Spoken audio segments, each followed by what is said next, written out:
মালদার হরিশ্চন্দ্রপুরের দমকল আসতে দেরি করে পুড়ে ছাই পাট বোঝাই ট্রাক।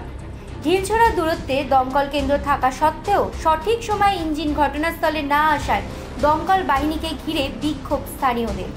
ঘটনাটি ঘটেছে সোমবার বিকেলে হরিশ্চন্দ্রপুর থানার তুলসীহাটা মার্কেটে। দমকল কর্মীদের অভিযোগ, ওই সময় তারা অন্যত্র আগুন নেভানোর কাজে ব্যস্ত ছিলেন, তাই সঠিক সময়ে পৌঁছতে পারেননি। এদিকে জেসিআই গোডাউন থেকে পাট লোড করার সময় হাই টেনশন তার ছুঁয়ে যায় লরি বোঝাই পাট।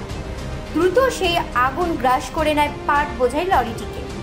তুলসীহাটা জেসিআই গোডাউনের ম্যানেজার জানিয়েছেন 105 কুইন্টাল পাট ছিল, ক্ষয়ক্ষতির পরিমাণ কয়েক লক্ষ টাকা।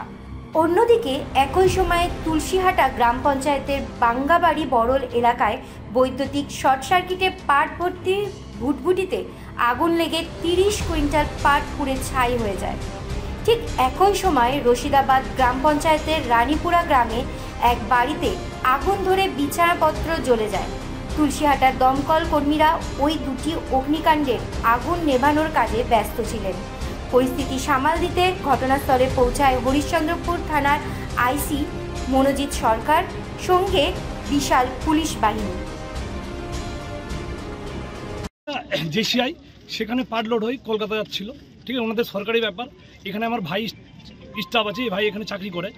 তো দমকলে আগুন লাগার লোড হওয়ার পরে কোনোভাবে আগুন লেগে যায়।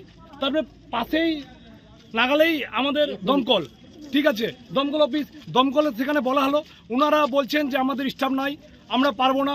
গাড়ি তারপরে নিয়ে আসলেন, আনার পরে কোনো কিছু চালাচ্ছেন না। আমি তখন আসলাম, বললাম কী ব্যাপার স্যার, আপনার গাড়িতে আগুন জ্বলছে, আপনারা কোথায়? ওই চণ্ডীপুর বলে জায়গা আছে, চণ্ডীপুর বড়ল, সেখানে আগুন নিভাতে পাটের ঘুরঘুরিতে বোঝাই করা পাট ছিল, সেখানে আগুন নিভাতে গিয়েছিলাম। ওখান থেকে আগুন নিভাতে আরেক জায়গা থেকে খোলা আছে, রানীপুরা বলে একটা জায়গা আছে, যে ওখানে নাকি বাড়িতে আগুন কে লাগিয়ে দিয়েছে, ওখানে যেতে হবে। যাই হোক, ওখানে নিভিয়ে আমরা ওখানে গেছি।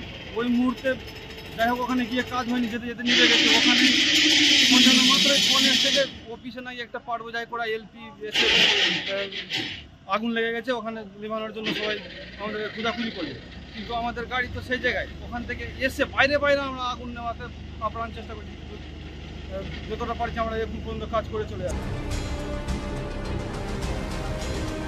মালদা থেকে বলাই পোদ্দারের report, U Bangla TV. U Bangla TV, হৃদয় ছুঁয়ে যায়।